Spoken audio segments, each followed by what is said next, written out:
Globule Radio 90.5. Pour ceux qui ont raté l'émission, vous pouvez toujours réécouter les rencarts en entier et les interviews une par une sur notre site globule.chamonix.radio au menu podcast. Avant de rencontrer Max Claret-Tournier qui va nous parler du Montanvert et surtout de la grotte du Montanvert, on rencontre là tout de suite Christophe Delage. Bonsoir Christophe. Bonsoir Christophe. Bonsoir. Alors Christophe, vous êtes né à Paris et vous avez grandi sur la côte d'Azur, à Antibes plus précisément. Et durant toutes vos vacances de jeunesse, vous n'avez cessé de faire les allers-retours à Chamonix. Vous êtes fils de résidence secondaire, comme vous me l'avez glissé tout à l'heure, d'une maman très impliquée dans l'alpinisme qui était fidèle cliente de la compagnie des guides. Elle a d'ailleurs été reconnue et décorée pour ses grandes courses et expéditions à travers le monde. Un autre célèbre guide de la compagnie, Paul Parizet, qui est aussi architecte, vous a transmis ses deux passions, la montagne et l'architecture. C'est d'ailleurs lui qui a refait le refuge des Cosmiques. Quelques années plus tard, c'est vous qui faites celui du Goûter. Après vos études supérieures à Paris, vous vous êtes installé à Chamonix et vous y avez passé vos premières 10 années d'architecture en montagne. Vous avez choisi de vous installer ici avec une certaine prétention de vous engager dans la vie de Chamonix. Vous connaissiez bien la vallée et avez beaucoup arpenté les montagnes. Vous avez voulu mettre vos compétences au service de la ville et de ses citoyens. Alors, je me demande pourquoi vous avez choisi de vous impliquer dans des projets publics. C'est quelque chose qui est venu à moi plus que je l'ai décidé. Après mes 10 premières années d'exercice professionnel et un certain regard sur l'urbanisme à Chamonix en général, je me suis senti impliqué, pas toujours d'accord sur les différentes orientations prises et avec un sentiment de pouvoir donner une certaine compétence et une expertise sur un regard et sur le développement de la ville. Notamment je suis arrivé au moment de l'incendie de la salle Michel Cros, de toutes ces catastrophes de montagne, juste à la veille des années 2000. Et ça m'est resté en mémoire, et notamment cet incendie de salle des fêtes, sur lequel je me suis toujours dit qu'il pouvait se passer quelque chose, et ça a créé une ouverture et une possibilité dans le redessin de la ville, et notamment entre cette place du Mont-Blanc et le centre-ville, voilà, entre autres. Vous avez été conseiller municipal dans la liste de l'opposition. Qu'est-ce que ça vous a apporté ? Comment vous en êtes arrivé là ? C'est une grande richesse, on va dire, une expérience professionnelle et sociale importante. Les rouages de la vie politique, les fonctionnements, le temps que ça demande aussi à mener, à tenir un projet. Donc c'est une expérience très enrichissante. Et pourquoi avoir choisi de vous impliquer dans la vie politique ? Alors, comment vous en êtes arrivé à être conseiller municipal ? Et ça a commencé par des réunions lors des premières municipales dans lesquelles je me suis impliqué. Et j'ai été, en 2008, parachuté avec une demande assez inédite pour tenir une liste qui s'appelait J'aime Cham. Mm-hmm.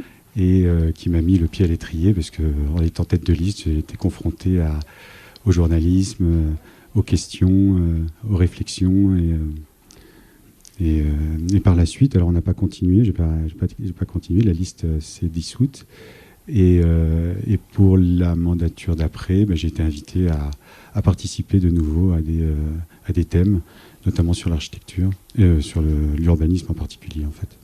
Oui, et notamment, vous aviez un projet pour rénover la caserne de pompiers, mais qu'est-ce qui s'est passé ?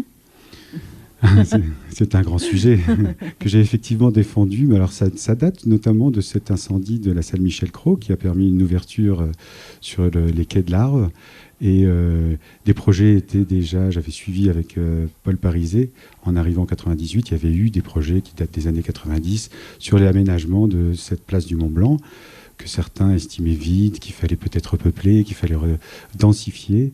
Et c'est vrai qu'il y a toujours eu un peu de difficulté avec le grand projet de Chamonix Nord, avec les coupoles, les tours, qui étaient très controversés.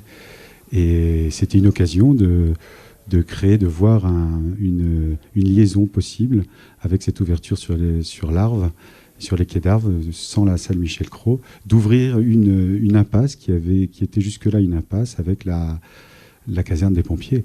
Alors ce qu'il faut savoir, c'est que la caserne des pompiers n'était pas propriété de Chamonix, était propriété du département, et puis ça traitait la sécurité et le développement routier du département. Donc ça n'était, on peut dire, on n'était pas vraiment, on n'avait pas les rênes et on n'avait pas le pouvoir de décider ou de orienter une éventuelle rénovation pour ce bâtiment. Mais à la suite de ça, avec le temps, il a fallu une vingtaine d'années, même plus, pour que petit à petit la sécurité soit déménagée au Pèlerin avec la nouvelle caserne et le CERD, donc les routiers, le département routier a été aussi déménagé vers un autre site, ce qui fait que, et puis il y a eu un protocole d'accord entre Chamonix et le département pour que Chamonix récupère ce bâtiment. Et effectivement, en amont, j'ai beaucoup défendu la possibilité de rénover et de réhabiliter cet espace qui représentait pour moi le nouvel espace culturel, c'est comme ça que je l'imaginais, entre une association avec la maison des associations, la MJC. Globule Radio aurait pu avoir des locaux dedans, par exemple. Globule Radio, enfin, toute forme, et puis aussi un café peut-être plus... un café ouvert sur la place du marché. On a toutes les villes qui ont un marché qui fonctionne bien, comme c'est le cas de Chamonix, a son café du marché. Et là, la commune, à mon avis, a raté une occasion d'avoir un lieu dynamique, un lieu de réunion à travers cette caserne qui pouvait aussi se lier avec la rénovation du musée alpin. Enfin, en fait, beaucoup de projets auraient pu collaborer, se retrouver au centre de cette place pour créer un lieu de vie. Et alors maintenant, vous vous êtes tourné plutôt vers le secteur privé. Pourquoi ? Probablement un peu par déception, ou même pour faire un petit peu aussi une réflexion plus dynamique avec des investisseurs privés qui sont effectivement plus à même de mener un projet. Et donc, en fait, je poursuis, j'établis sur mon exercice professionnel. J'essaye d'orienter mon activité vers le soutien d'une vie sociale, locale, avec des projets qui seraient bénéfiques on va dire, à l'héritage de Chamonix, à l'ADN peut-être de Chamonix. Alors oui, on va parler après une petite pause musicale d'un projet qui est en cours avec vous. Mais tout de suite, on écoute Why Does It Always Rain on Me de Travis. Oh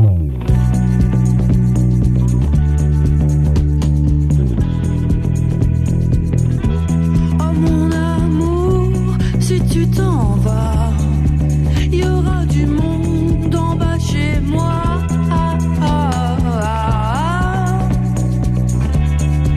Je ne sais pas ce qui se passe, tout le monde veut prendre ta place.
Globule Radio 90.5. Vous pouvez nous rejoindre en live sur Facebook, Globule Radio Chamonix.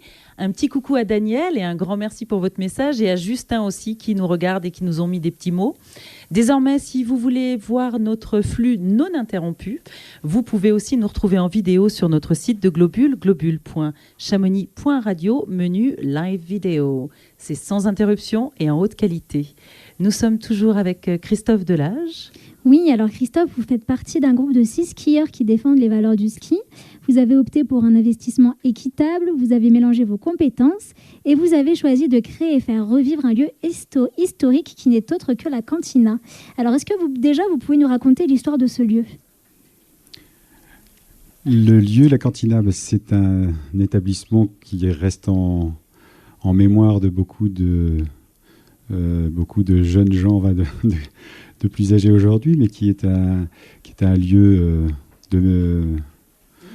mythique et de vie on va dire, très prononcée autour du ski, autour de l'innovation, très péchu, qui réunissait des jeunes, des anciens, toutes générations confondues, faisant vivre et la musique en particulier. D'ailleurs, je tiens à remercier tout ce qui s'est passé à travers Couleur 3 et cet élan formidable qu'a donné la Cantina et ce dynamisme qu'a donné la Cantina à l'époque.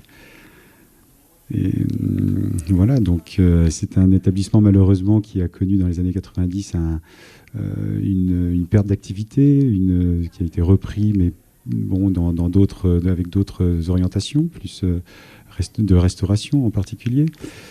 Et qui a ensuite été mis en vente, et pendant plusieurs années avec des difficultés pour réhabiliter ce lieu. Je crois que pas mal d'investisseurs se sont arrêtés en cours de projet pour des raisons d'urbanisme, pour des raisons de coûts et de retour d'investissement difficiles. Et alors, quelles sont vos ambitions ? C'est quoi les ambitions que vous avez pour la nouvelle Cantina ? Alors, écoutez, déjà, c'est une histoire de personnalité, comme vous avez dit, proche de une bande de skieurs, très investis dans l'univers de la montagne, très amoureux de Chamonix et de son esprit. Et c'est avec cette intention qu'on s'est lancé dans ce projet de rénovation. Alors, on a pris les choses de façon assez simple en disant qu'on ne changera pas la destination de ce local. Ça simplifie énormément d'un point de vue d'urbanisme, puisque on reste sur un hôtel, restaurant et bar, restaurant, hôtel, dont le but est d'accueillir des gens d'un peu partout, de pouvoir accueillir autant les locaux et l'international, on va dire le ski bump et les banquiers, en quelque sorte, de réunir un peu tous ces amoureux du ski et de la montagne sans distinction particulière sociale. Et donc de refaire vivre, probablement, très certainement à travers la musique, à travers des échanges d'expériences et de renouveau. L'idée quand même majeure, l'ADN étant de se souvenir, de refaire vivre ce lieu mythique à travers un mémoire de ce qu'ont laissé nos prédécesseurs sur le ski, l'innovation dans la glisse. Voilà. Et alors les rénovations, elles ont commencé. Comment vous avez repensé le lieu en termes de décoration, de couleurs, d'ambiance ? Mais écoutez, ça, je vous laisse le soin de le découvrir. Ce sera évidemment. La surprise. C'est une surprise. On a déjà commencé à annoncer le nom et le concept. Il est basé un petit peu sur ce côté ski fun, avec des couleurs vives, avec un certain dynamisme, beaucoup d'images, une grande banque d'images, des invités pour lesquels on a pas mal d'idées de créer des événements, notamment très certainement en venant vers vous. Pour une collaboration, pourquoi pas ? Pour une collaboration et déjà pour une éventuelle émission avant ouverture de présentation. Ce serait super. Et alors, vous parliez du nom juste avant, c'est quoi le nouveau nom ? Ça s'appelle Cosmique. Vous avez changé le nom de la Cantina ? Vous avez osé changer le nom de la Cantina ? On a eu cette audace, oui, et on est parti sur un commun accord sur Cosmique pour des raisons assez évidentes de ce que représente ce mot, entre le couloir, l'arête, le refuge, le lieu. Pour les skieurs, ça reste une descente merveilleuse quand elle est très abordable, très accessible. Et voilà, donc, et puis il y a aussi une dimension évidemment au-delà, dans le cosmique, pour aller voir ce qui peut se passer dans le cosmos et dans l'au-delà. L'ouverture, elle est prévue pour quand ? L'ouverture n'est pas tout à fait définie. On est probablement sur une saison d'hiver prochain, avec, on l'espère, des événements qui pourraient se produire avant. Parce que les travaux, on a pris du retard avec les événements de Covid, de confinement, mais on aboutit le projet et on serait prêt à probablement accueillir des événements avant l'ouverture. Alors, est-ce que vous avez d'autres infos à nous communiquer sur la cantina que vous voulez partager avec nous ? Sur Cosmique. Cosmique, maintenant qu'on connaît le nouveau nom. Des infos particulières, écoute, non, pas particulièrement, non, on a une stratégie de marketing qui est mise en place et qui va se dérouler au cours de l'automne. Je pense que déjà on peut partir sur une éventuelle émission avec vous pour l'ouverture, par exemple. Ce serait super. On parlera de tout ça en off. Et merci beaucoup, Christophe, d'être venu au micro de Globule Radio. On va écouter Danser dans le noir de Baron sur Globule Radio.